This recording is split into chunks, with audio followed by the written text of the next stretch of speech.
Yeah, let's get started with what's going on in the battlefield on the battlefield in Ukraine. It seems that in the Kursk region there are a lot of tensions going on.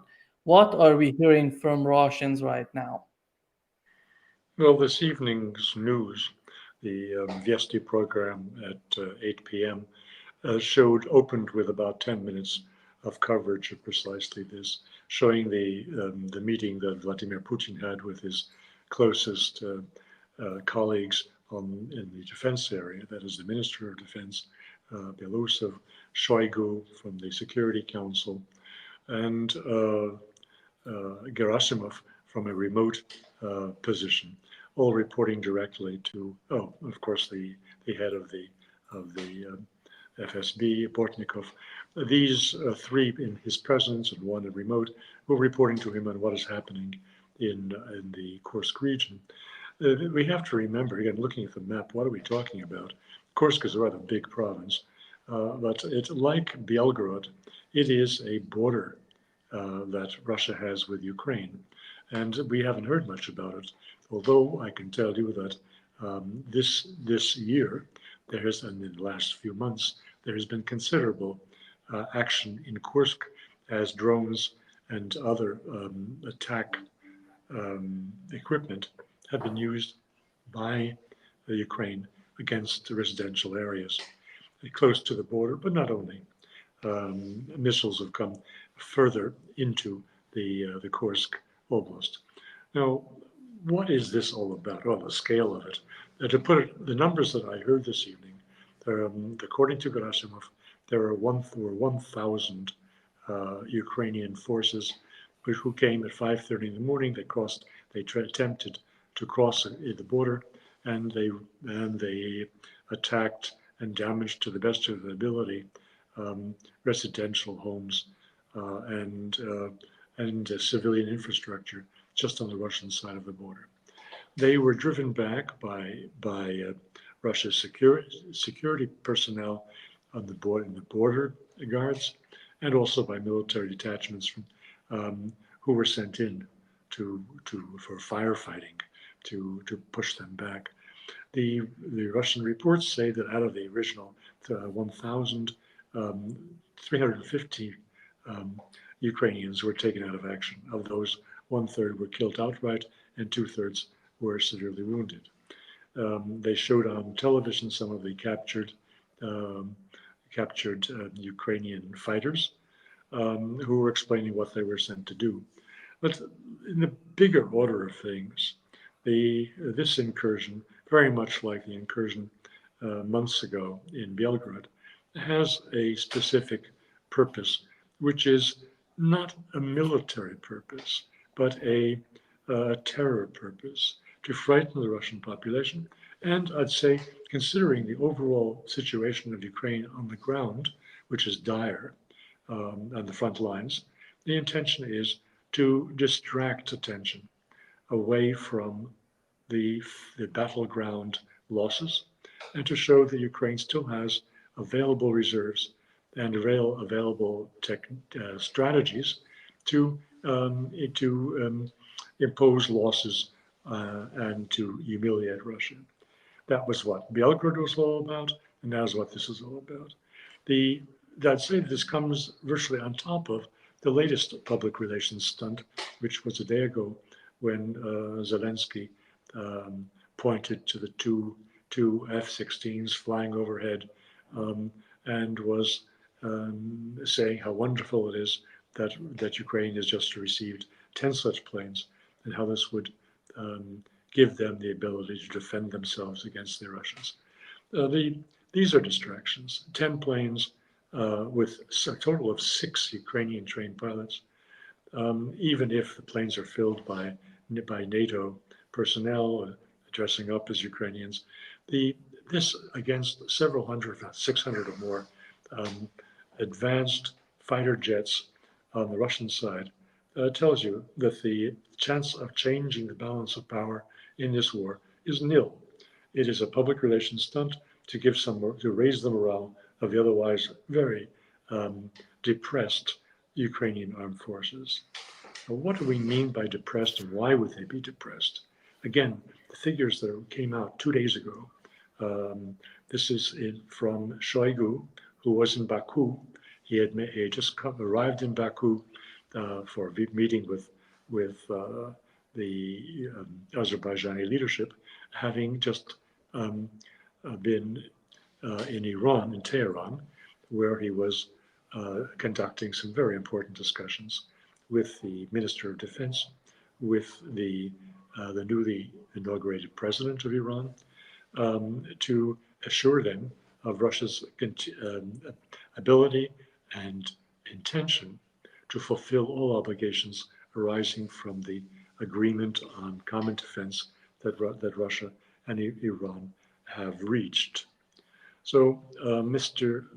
Shoigu was saying to the press while in Baku that the figures of the Ukrainian losses over just the last 2 months are 120,000 men lost. That's to say 60,000 Ukrainians killed or severely injured so that they're no longer combat worthy per month. Let's compare that with the replacements that Ukraine is talking about, and after using the most extreme methods to compel unwilling males between age 18 and 59 to go to the front. They have recruited 30,000 per month. And as I just said, they have lost 60,000 per month.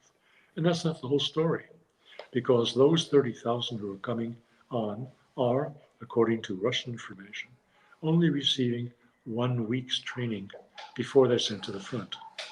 According to military doctrine, in a war like this, they should receive 60 days of training, not 1 week of training. In other words, they're being put in uniforms, they're being given weapons of one sort or another, and they're being sent to their death. That is the situation in the Ukrainian armed forces, which is not to say that there are no capable and well-trained and well-equipped troops. There are some, but very few, and they are becoming rarer still as Ukraine has made these public relations stunts to try to impress their Western backers that they are still capable and motivated to fight on against Russia.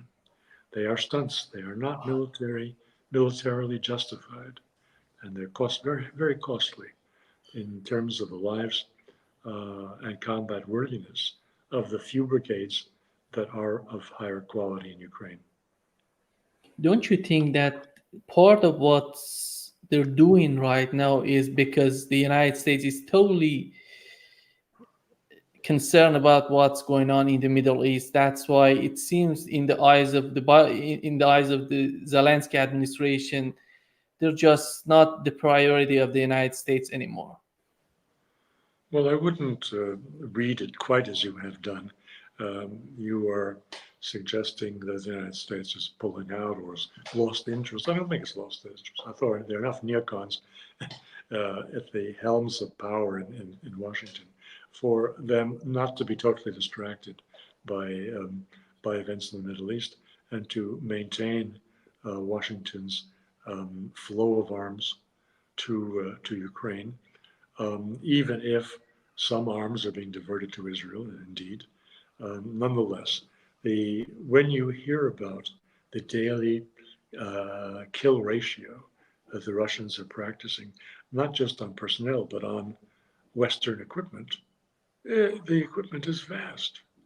And for $60 billion, you get a bit of hardware, even if it's all not perfect, even if it's all, some of it's coming out of warehouses and having been declared in the past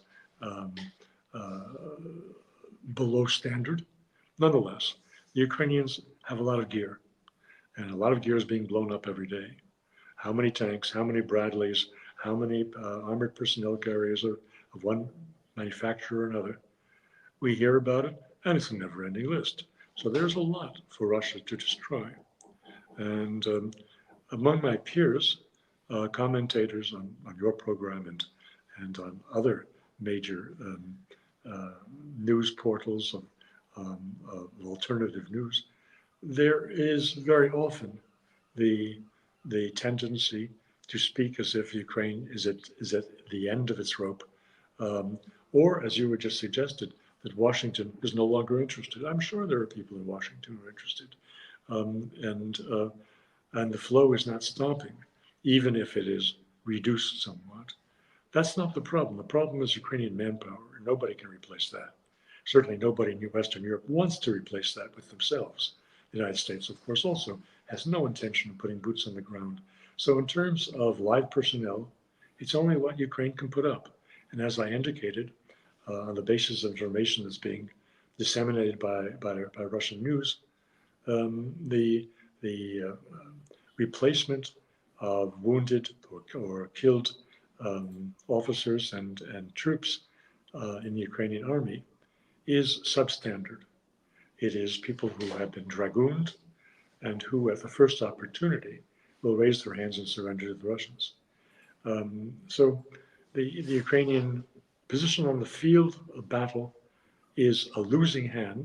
That doesn't mean that they're going to capitulate tomorrow, but over the course of several months, or before the end of this year, there's a consensus they will have to give up. But it's not the end of the year is not tomorrow, and let's be aware of that. Even in this Kursk, I just quote the latest Russian report to Putin that there is fierce fighting going on there. The cleanup operation is not all that easy. So they do have some motivated soldiers on the Ukrainian side, and obviously they were well equipped. These were not the ones who were dragooned off the streets of Kiev and who were given wooden rifles. No, no, no. It is easy, all too easy, to be over enthusiastic and to propose our wishes as if they are realities. I'm not offering that tonight. Do we know how does Russia perceive these F-16s right now in Ukraine, and what does it mean politically and militarily for Russia? I'm sorry, I didn't quite catch the start of your sentence. What is it that Yeah, you're the asking about? question is how does Russia perceive F-16s right now in Ah, Ukraine, and politically and militarily, how do they find it? well, what I said at the opening, that 10 F-16s are nothing at the present moment, because of they're up against several hundred, if not 600 or more, um, uh, very modern Russian jets, uh, piloted by people who have extensive experience in the air and in dogfights and so forth. The but that's not the whole story. The Ukrainian side has almost nowhere to hold those planes securely on its own territory, because the Russian uh, missiles, based on reconnaissance, which the Russians have, are prepared to destroy anything on the ground. Therefore, these planes are viewed by Russia as a possible spark for a conflict with NATO, rather than by themselves as posing a threat to Russia. Russia has to assume, I mean, the Wolfowitz doctrine that goes back to the 1990s, the United States saying that they would not accept, that they would not tolerate any country having a capability to withstand them, not an intention to withstand them, but just a capability to withstand them. The Russians are using exactly the same logic, that some of these F-16s are nuclear capable. And the Russians are saying they are compelled to deal with those planes, or with all of the F-16s, as if they were nuclear capable and as if they were being sent against their own country, armed to strike and deliver nuclear strikes. This is the Russian position, that there is a great deal of confidence in their own ability to destroy those planes on the ground or in the air if necessary. Yeah. Do you think that because with this conflict, with these tensions right now in the Middle East, Russia is saying that if you're going to continue arming Ukrainians, we're going to help these groups in the Middle East to fight you back. Do you think that would bring something, some sort of sanity in the mind of the Washington people, decision makers in the Biden administration, that somehow they may not be willing to send more weapons, more aids to Ukraine? Well, there's the American expression, seeing is believing. And I think that applies to this case. It is fair to say that the Russians have allowed the United States and its allies, UK in particular, to cross their red lines repeatedly over the last 2 years without suffering the consequences that one would expect. For that reason, there is the, I think, widely held assumption that much of what the Russians say is bluff. Now that is not true, but and the reasons why the Russians haven't responded very strongly to red lines being crossed is the cautiousness and the prudence of Mr. Putin, not because they couldn't do it. So how you read the Russians, are they incapable or do they lack the will to defend themselves properly? Um, it is understandable that that warmongers in the States will choose to believe that the Russians are bluffing and that we can do anything we want with them without fearing a proper response, a strong response. That is where we are. And the situation has parallels now with what is going on in Tehran. How is Tehran going to respond to the very provocative acts of Israel, which are intended precisely to elicit a very devastating counterattack by Iran that would justify Israel bringing the United States into a war with Iran at its side. The Russians have tried very hard to avoid similar knee-jerk response to American and Western provocations at the risk of being misunderstood. In your opinion, are we going to have any sort of security agreement between Iran and Russia? Are they going in that direction? There are those who say that it's just a matter of weeks before this agreement that has been long negotiated is concluded. The Israeli provocations, I think, hasten the willingness of the Iranians to enter into such an agreement. Let us be honest about it. A full alliance with Russia was never an unquestioned or uncontested policy within Iran. Within Iran, there was long the hope that they could find some accommodation with the United States and with the West. And it's with great reluctance that they have thrown in their lot with Russia and China. Will they conclude this? Of course they will. Russia received substantial military assistance from Iran from the early days of the special military operation. It's no secret to anyone that when this war started in February 2022, Russia had very little experience in building and in using drones. Iran had much more experience and had viable products in mass production. So Russia benefited from Iran's military assistance, particularly in the area of drones, and it is understandable that Iran would have looked for and probably have received already very sophisticated electronic warfare equipment from Russia, and I would not be surprised if they received air defense technology such as the S-400 to defend themselves against Israeli cum United States air attacks.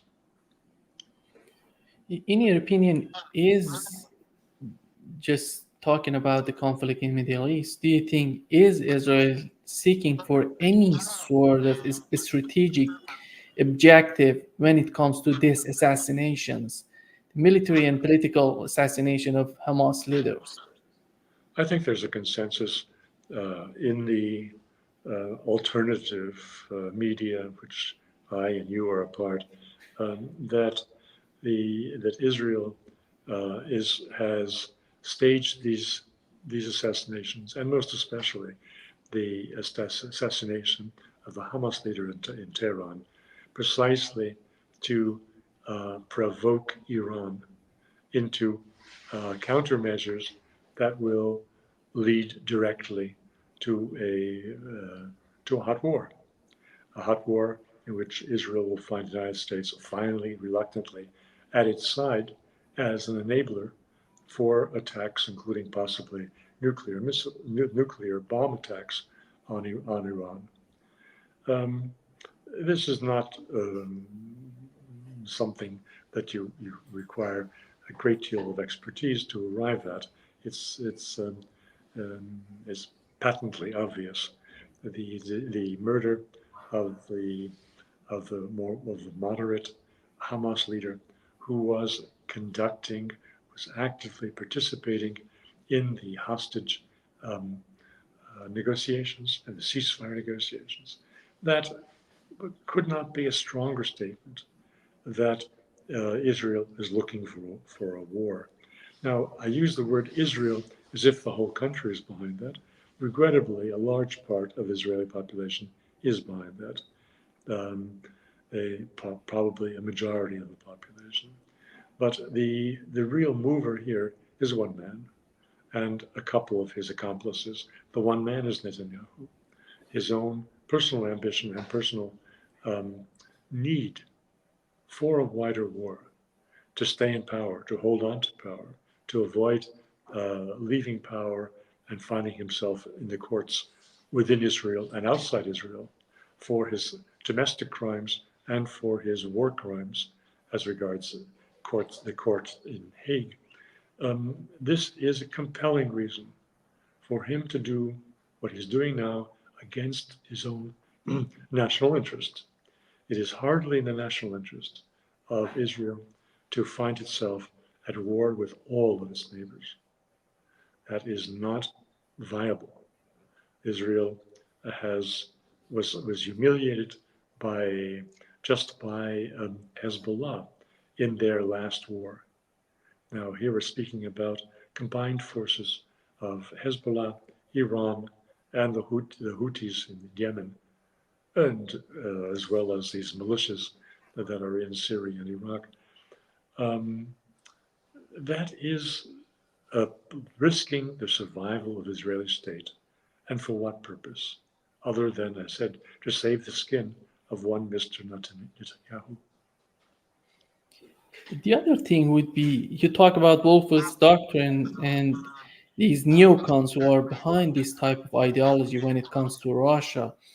And in your opinion, is the Israeli lobby in the United States part of these neocons who are deciding about these conflicts, or they're separate from these neocons? Because you, at the same time, you're having two conflicts going on in Yes. Ukraine and in the Middle East, and maybe a third one with China. Is that logical in your opinion? Logical? No. For the well-being of the United States, of course it isn't logical. The neocons are, by definition, ideological people. They are not practical people. They are not people with military expertise more than I have. There are, of course, among them some military folks, but the ones we hear about most, the biggest loudmouths, are themselves not military men. They're armchair generals. They're people who are preoccupied by ideological concerns. And what are these concerns all about? They're about maintaining American global dominance, otherwise called hegemony. And they are indifferent to most risks that that pursuing such a policy brings to the United States, just as Mr. Netanyahu is indifferent to the existential threat to his own country that his daily actions are provoking. In your opinion, right now, is who's running the show in the Middle East? Is the Biden administration and Netanyahu supporting them, or Netanyahu is running the show and the Biden administration has no choice but supporting them? Well, I think that, again, there's a consensus within the community of oppositionists to the Washington imperial policy, and that consensus is that Mr. Netanyahu is, I think it was Jacques Baud who said, a wild card or a wild, uncontrollable cannon on the deck. I think he is his own director. He is not taking orders, and he's not looking for agreement with the United States. I think he feels confident that the United States is in his pocket and will go wherever it has to go because he is creating the new reality. Is he correct in that? Regrettably, I think he is largely correct in that. I think under no circumstances can we imagine that Biden or Blinken or Sullivan are controlling Netanyahu. By giving out false information for decades, he has instigated an American policy vis-a-vis Iran that has been wrong-headed and has served only the possible interests of Israel, and certainly not American interests. So regrettably, American foreign policy is being manipulated by one Mr. Netanyahu, and very successfully, I have to add. Yeah. And the other thing would be right now in the United States, how they can talk with Russia and China.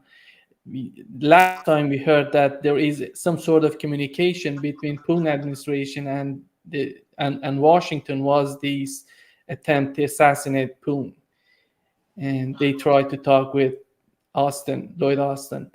How do you see the line of communication right now between Russia and the United States? And maybe you can provide something on this attempt, this assassin, this that they tried to assassinate Putin. Well, a lot of hopeful commentary arose after the prisoner exchange, which is unparalleled since the Cold War days, and indicated that even in these times of very great tensions and zero trust between the United States and Russia, it was possible to accomplish something of rather big scale and rather intricate, rather difficult technically to achieve. So the communications was effective. And people have asked, is that the only line of communication, the only topic of communication, which remains today? The question is maybe tied to what you just mentioned. That is the unexpected phone call going back to the 13th of July, I believe, when the Russian Minister of Defense, Belousov, phoned to his counterpart, Lloyd Austin, and told him that there's something, a plot going on, which, if it proceeds, could lead to an uncontrollable escalation in our conflict with disastrous consequences. Now, at the time, nobody was told what plot or what risk Mr. Belousov had in mind when they discussed this. It has only a day ago, it came out on the Russian side that the risks, the danger that Belousov mentioned to Austin was a Ukrainian plot to assassinate Vladimir Putin and Belousov himself during the Navy Day Parade on the 28th of July. That is a rare case where the communications was established at the highest level and apparently succeeded because there was no assassination attempt finally.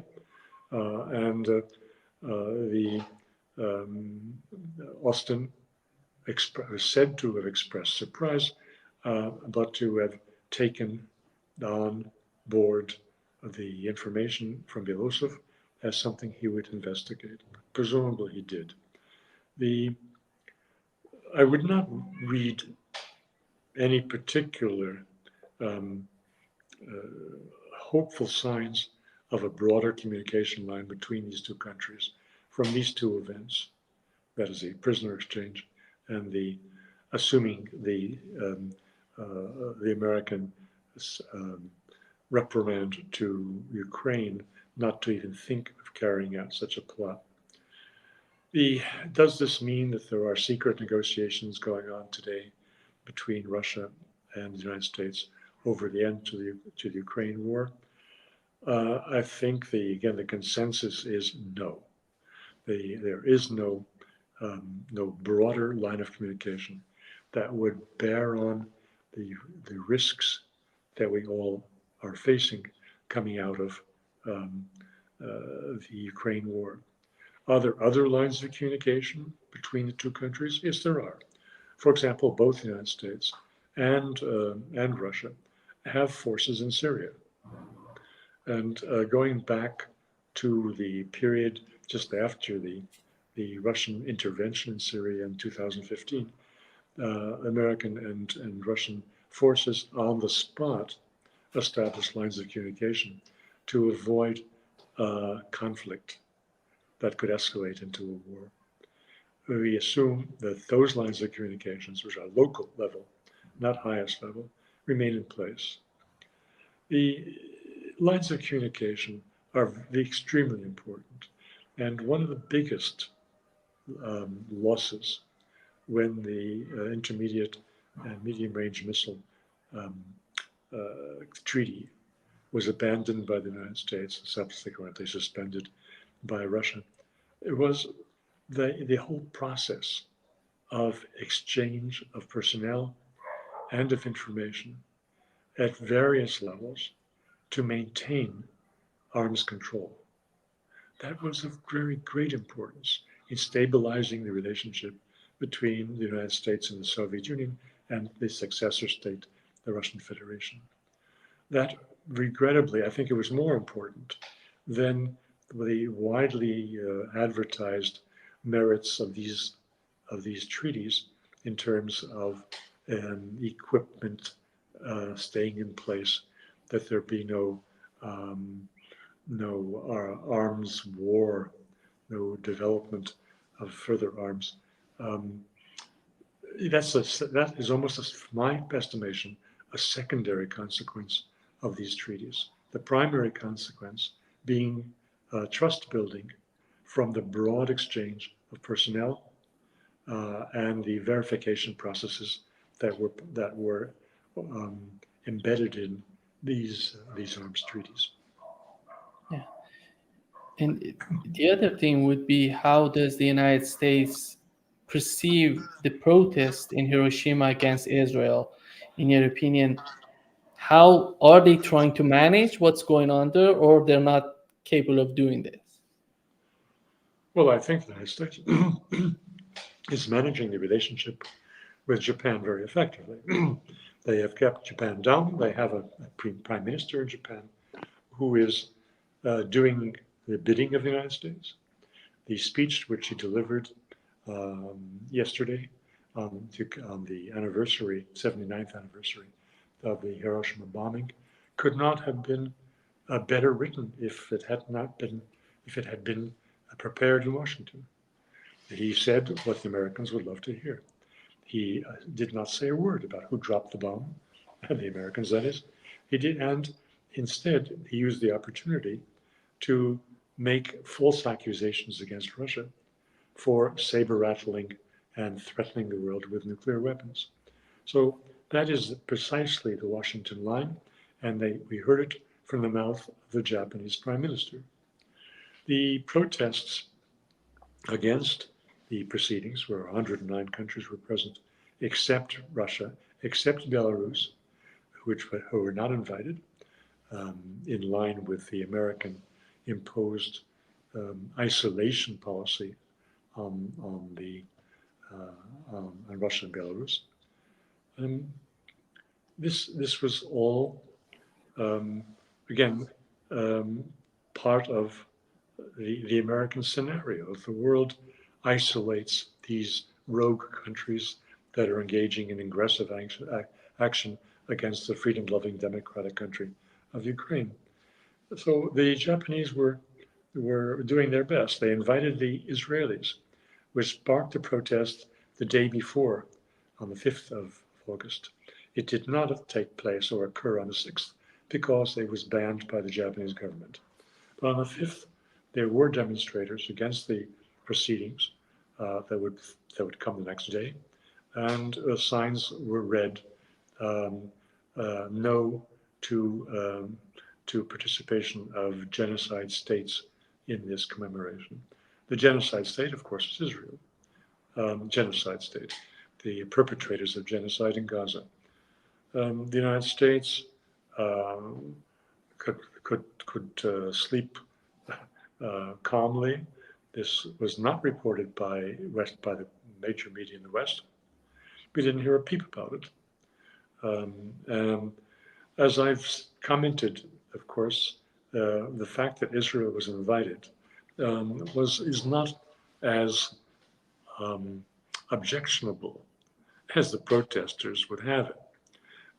I think it is appropriate for Israel to be there, given that it's precisely Israel that is the primary candidate to be the second country in the world to use nuclear weapons in wartime. What I have in mind is the very loose talk among the leaders of Netanyahu's cabinet that it would be appropriate to drop a nuclear bomb on Gaza and solve the problem with the Palestinians, or the talk that I see mostly on social media that Israel is considering using nuclear weapons against the Hezbollah in southern Lebanon to wipe them out. That last scenario is not official, but it is thinkable, given that Israel does not have the capability of putting boots on the ground to pursue its war against Hezbollah in Lebanon. They got their asses kicked in the last war with Hezbollah. They do not have fresh troops available to send there. We hear about very big resistance within the Israeli army to the continued waging of war in Gaza. These are mostly reservists. They have given up their private lives, their private businesses and employment on what should have been a temporary assignment that has gone on vastly longer than any of them assumed when they put on their uniforms and went off to fight Hamas. So the notion that these troops, only some of whom you could call professional soldiers, would be sent against the hardened Hezbollah forces in southern Lebanon is unreasonable, which leaves you to ask, what can Israelis possibly do to conduct a war in Lebanon, if not using nuclear weapons? Yeah. In your opinion, when it comes to the Middle East, it seems that it's much more complicated than what's going on in Ukraine, because in Ukraine we know that two superpowers are fighting each other. Right now in the Middle East, it seems that the United States is trying to see what's going on there, how they can manage the situation considering Arab states, Turkey. But in your opinion, when it comes to the future of the conflict, is the United States winning politically? Because it doesn't seem that even Arab states who are right now trying to be in line with the United States in the future, they would be the same. Well, winning is a problematic term. Uh, Israel has not won against Hamas in Gaza. Gaza is destroyed. There are, let's say, 200,000 have died, so it's 1,800,000 Palestinians in Gaza who are now living in dire poverty, um, unimaginable suffering from famine and from disease, without any assistance, substantial assistance from from medical facilities, because Israel has systematically destroyed them as well and killed doctors. Um, so how could this be called a win? Someone is going to have to take charge of this, whether it's Israel or neighboring states. That remains to be seen. But this is an open sore created by Israel. Uh, it is not a solution. It is a problem. Not to mention the aggravated situation in the West Bank. Not to mention the 60,000 Israelis who have been forced to evacuate the northernmost part of the country, um, bordering on Lebanon. I don't see a win there for Israel, and certainly not a win for the United States. The United States is the whole project of the last years of the Trump administration with the Abraham Accords. That's all been undone. The notion of normalizing relations between the neighbors and Israel under present circumstances is surreal. So the United States has suffered greatly in the region for enabling the genocide, for providing Israel with all the weapons it needed to destroy civilian life in Gaza. Everybody sees that. Now, why is there less action? Because people in the neighborhood does not want to become itself another Gaza. The Saudis were humbled. They were brought to their knees by the Houthis uh, uh, just a year and a half ago.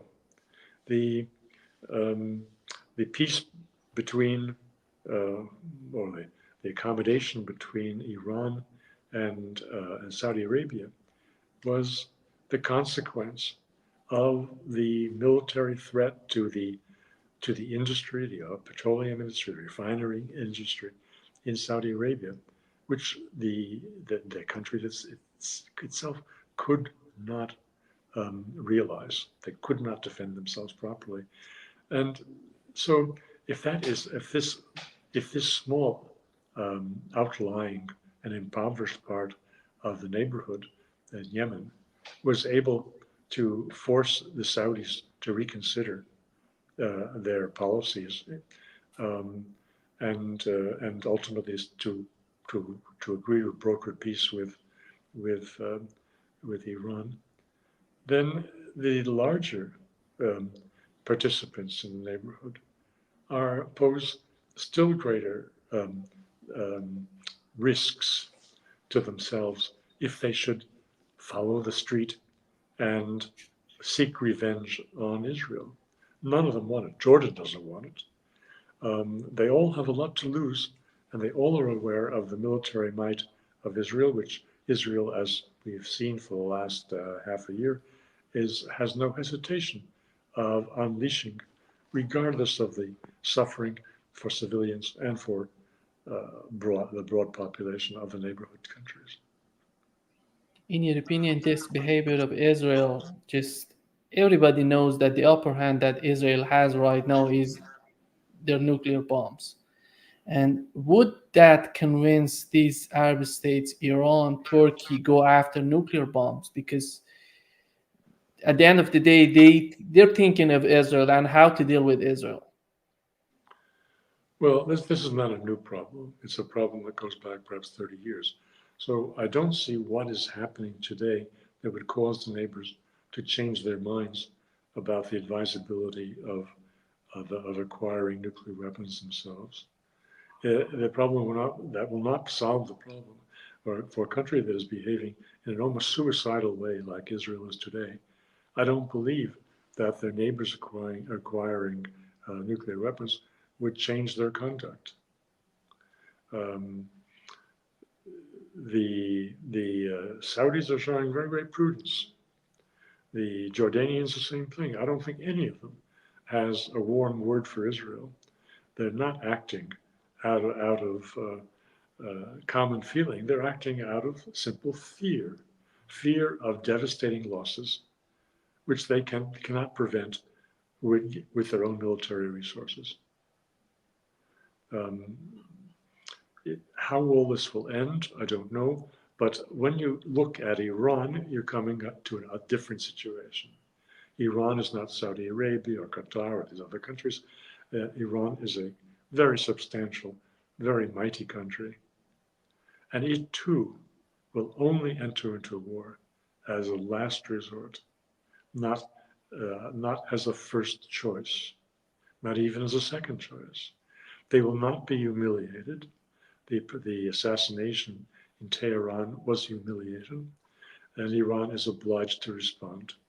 But they will do so in a calibrated way, precisely not to give Israel the possibility of declaring war and forcing the United States to stand by it in attacking Iran jointly. So these are the realities. As for Mr. Erdogan, he is of course an interested party. Of course, his own religious beliefs and his political religious beliefs are aligned completely with Hamas. And yet, despite all of his denunciations to Israel, it is largely hot air. He also is not looking to burn all his bridges. Any war that he would engage in with Israel would immediately take him out of NATO, take him out of the whatever American assistance Turkey has needed in its neighborhood, and to play a bigger role in the world. After all, Turkey is the second largest army in NATO after the United States, and I don't think he wants to throw that away if he doesn't have to.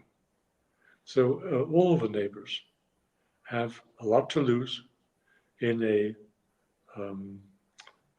general war. The only country which seems to be willing to take that risk is Israel. And is that wise or is that irrational? I tend to think it's the second.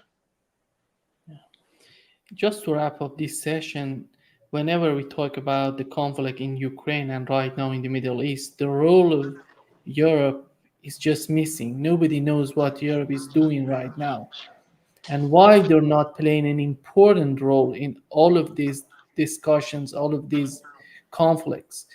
Do you think what do they want Europe to be in the future with the current policies that they're having?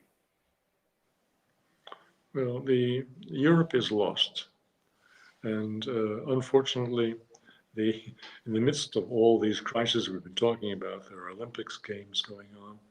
The Olympics have been, regrettably, they have been a proof, a demonstration of everything that the Russians, the Chinese are saying about Europe.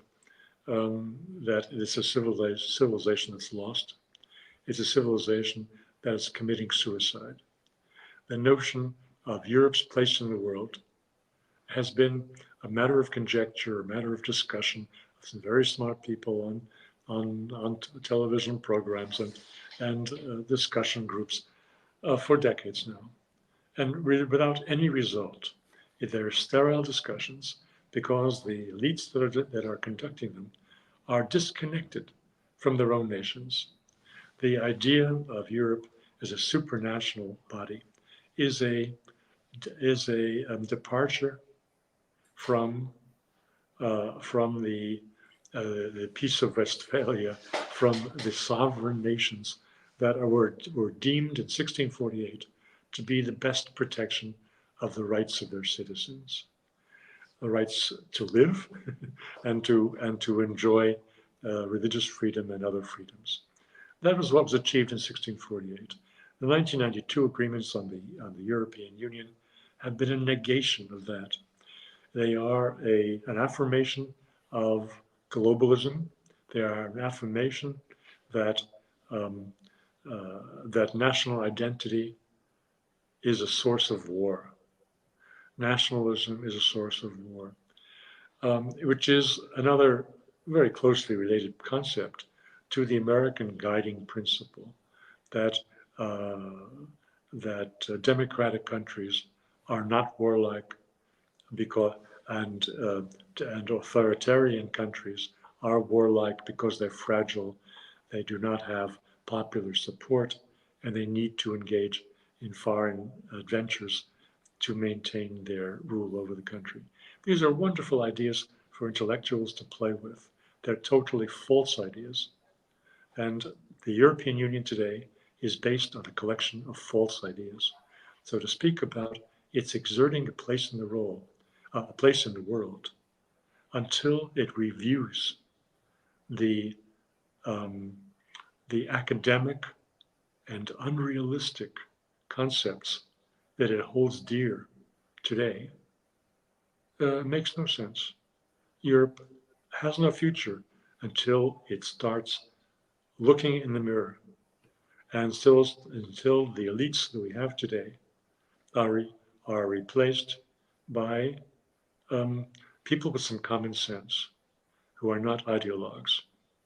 It is not just subservience to the United States that explains the insane policies being pursued by Europe today. Europe has its own homegrown neocons. Europe has its own homegrown ideologues. And Europe has its own homegrown idiots in now exerting positions of power which were unthinkable 20 or 30 years ago. There's such a degradation in the quality of Europe's leaders that a fool like Baerbock could, in a country as serious, we like to think of Germany as serious, remain in power as a member of the cabinet, is the greatest demonstration that Europe is doomed until there's a turnover in the elites and the ideologues and the ignoramuses are removed from power. Yeah. Thank you so much for being with us today. Great pleasure as always. Well, thank you for the invitation. See you soon. Okay.